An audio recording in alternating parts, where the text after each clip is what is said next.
What's going on? What's going on? I know what Carmine's going to tell me. I know what You Carmine's going to better tell you me to better talk do it. about. You better tell him. What's I'll up? tell him. I'll tell him. You better There's tell him. Can I hype it up a little? Do you mind? Sure. Trey and I Yeah. had a conversation. By the way, I have to.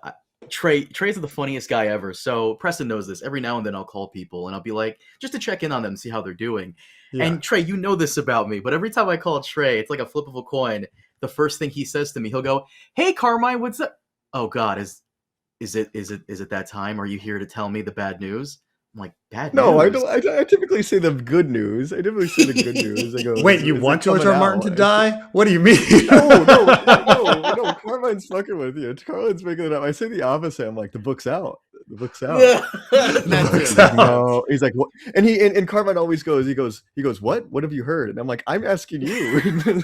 Oh my God. I'm like, Sometimes Carmine's like, dude, did you see the news? And I'm like, oh fuck. And then it's nothing. It's like Well, literally you fucking guys are nothing. crazy. Yeah. You make it sound like I'm the bearer of bad news. I'm the bearer of good news, and this is so. I'll hop this up because this is fucking hilarious. I get on social media and I see Bigfoot trending. I'm like, oh good, they found the guy. Turns out the opposite, and it's all from Trey. It's all from Trey. Everyone's quote tweeting him. It's all from Trey. And homie, that was some of the best. That was probably one of the funniest conversations I've ever had with somebody.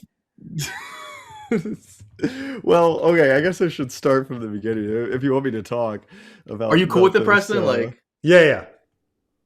Okay, Preston, have you heard the news about Bigfoot? Carmine very briefly told me that like the Mormons have a special Bigfoot history. And that's all he told me.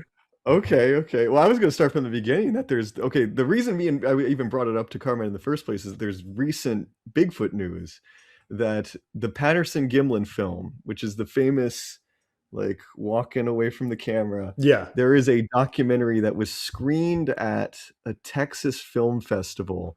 And it's only been screened there. It hasn't been screened anywhere else. The guys working on streaming services and stuff, distributors, where he revealed that at his university that he teaches at or something like that, one of his colleagues, her dad died and left her a safe. And inside the safe was undeveloped film from 1967. And it turned out, they developed it, it turned out it's test footage of the Patterson-Gimlin film. Like it's the same suit, it's all the same guys, and it's legitimate from 1967 of them testing out the suit and preparing the 100% proving it was a hoax. Yeah. Yes. According to the people that have seen it, because it's only been screened at this thing, I've emailed the director to try to get to talk to him, and he's like, I'll talk to you when it's closer to the release schedule.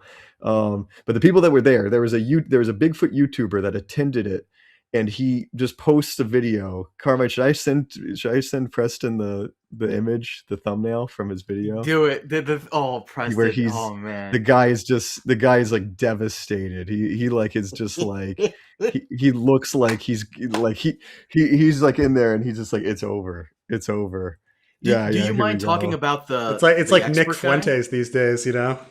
Have you seen him? He's just like, oh God. Trey, do you mind talking about the expert guy? Oh, I'll talk about the here we go. Here's I'm sending it to you on Discord, so I don't know if you'll see it right now, but yeah, he just is like, and the guy, like, I watched the video. It's a good video where he's talking about like seeing the documentary's immediate reaction. He's like, it's the suit. It's 100% the same Bigfoot costume and stuff. And this is a guy that's devoted his YouTube channel to Bigfoot. So gotcha. It's a big so he was like, it's legit. Like, and it's not just that. Like, the director apparently interviews Patterson's son and wife, who are still alive. Patterson's dead, but his wife and son are still alive. So they talk. Yeah, there's the image. And so this guy, his whole channel is like Bigfoot Road or something like that. And this is his life is talking about Bigfoot. And he's just like, it's over. Good for him that he was like finally like, okay, as a hoax. Like, you know, all the other stuff for being conspiracy theory forever. Because there are people that still they'd be like, no, this is like a government cover up or something. Like they would come up There with and there are. something. His comments are filled with people saying like it's going to be AI, this director's a hack, this director like is lying, Patterson's family is lying, like that. One of his arguments was like, why is Patterson's family flipping now, like apparently, like what's that all like, why would they change? And they're like, well, they're getting paid off. Like it's like, well, they're making royalties on the film, so why would they get rid of their bread and butter? Right. Like there's all. And anyway, and in the documentary they apparently show the film to several notable Bigfoot experts, one that died recently that I interviewed while he was still alive, and he was a very famous Bigfoot expert, and he apparently starts tearing up and he says that's a tough pill to swallow or something like that. And that's big coming from him because he's like the last Bigfoot expert that has scientific credentials. Bigfoot expert. Bigfoot expert. Trey, you told me this guy, this expert person. I don't know if you want to say his name. Well, I won't. I'll say it off the record, right? I didn't say his name, right? Like, no, you did. Maybe I won't say anything. Yeah, maybe I shouldn't say his name, but I discovered kind of through him about Mormonism's connection to Bigfoot.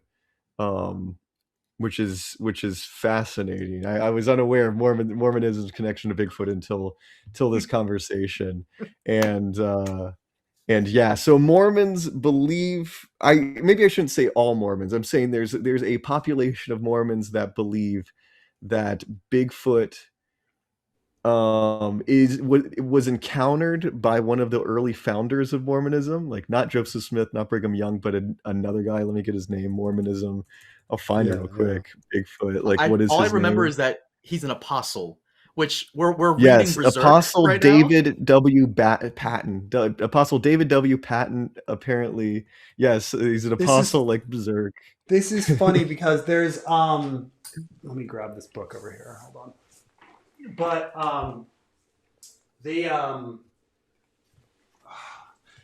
there's this book I have here, which is Lamb by Christopher Moore, and it's about like what Jesus does between like his childhood and his adulthood. And at one point, he like meets the Yeti. He meets the Yeti in the Himalayas, and there's like a whole thing about him meeting a Yeti. And I don't know, like, and it was just very random. But he's like, okay. But anyway, I just kind of thought of that too, like connecting, like why Jesus would be meeting a Yeti, why Joseph Smith is related to like a Bigfoot. Is he's like a descendant of Cain or something like that? How did you get that? Everything's a descendant of Cain. They're always like, oh God, he's evil. He's a descendant of Cain. Wait. So Trey, so Bigfoot is a descendant of Cain, or he is Cain with immortality? He is Cain. Sorry. The fact that he is Cain, that's different than normally. He is Cain. Like Cain is cursed with the mark of Cain. Like for people in the Bible, like this is a thing that the mark of Cain is cursed. Like Cain kills Abel, and God curses him with the mark of Cain, and he's sent to wander the earth. And traditionally, a lot of Christians claim that like African people, like black people, are the descendants of Cain, and the mark of Cain is black skin. But Mormons were interesting in the sense that they believed that he was like a hairy man, like a hairy naked man that wanders the earth. And so this Mormon founder, Apostle Patton, his name it was, encountered the living Cain that was wandering the earth in the countryside in North America, and had a conversation with him about like sin and all kinds of stuff. Bigfoot knows English. And Bigfoot knows English. And so there are Bigfoot proponents, Bigfoot believers who happen to be Mormon that take that story as evidence and use that as evidence. I mean, on the one hand, I mean, I kind of am not surprised, and only because, you know, when you're talking about like middle America, Americana, and like history and pseudo history and things like that, you know, there's a weird human desperation to feel like you're connected to the land and connected around you to your environment. It's very strange. And when I say this, I mean like when you go out west and you're in Albuquerque, New Mexico, all of a sudden, like white people are dressing like American Indians and they're all bragging about how they're like, they have American Indian descendants and shit like that. And you're like, no, you don't. But all of a sudden there's this need, this feeling that they want to be connected to their surroundings, that like they're of that place. Like no one wants to feel like an outsider. My brother-in-law is an archaeologist in Jordan, and he was digging up like Moabites, and over time, like he noticed that like as the area became more and more famous, like the cafes started getting called like Moab Cafe, and then you start talking to the Jordanians, and they're like, "Oh yes, I feel like my Moabite blood in me," and he's just like, no, there's like no Moabite blood in you. Like there's been like movements of people all over the place, like killing people off. Like the people that currently live in Jordan are not Moabites. It's like, don't worry about it. Like, people but do there's that with this, Egyptian too. Egyptian and like yeah, Greek and Turkish. You're right that you feel you need a connection to the ancestors of a land, even though you're not the direct right. descendants. And so, considering that like there is this weird Americana pseudo history of Bigfoot, like throughout the United States, especially, I mean, in that middle portion, on the same level as say like Paul Bunyan, as like a folk hero of some sort. I'm surprised they don't have a story about Paul Bunyan, or some like weird American thing, like, if it were the right region, they'd be like, oh, we need to have something related to Brer Rabbit and Brer Fox or something, like a real like local oral tradition, like Americana stories. And so, I mean, Mormonism is that, right? Like Mormonism is this idea that like, well, I'm into Jesus, but I'm into America. How do I meld these two ideas of America and Jesus? Like, you gotta have how do I pull it off? The Garden of Eden is in Jacksonville, Mississippi. Like that's how you do it, right? Boom. Golden plates and Jesus visiting the American Indians and all this stuff. Like how do I put my chocolate and my peanut butter together to create something that like is like for me. So yeah, like on the one hand, it's like weird and funny, but on the other hand, it's like as weird as anything else in religion, and it makes sense with like this desire to like combine everything. Trey was telling me like the history of like Mormonism and stuff. I just could not stop laughing. I'm like, there's no way this is because I don't really know much about them and what they believe. Kinda, not really. I know the magic kind of underwear. Intentional too. I think it's kind of intentional because like.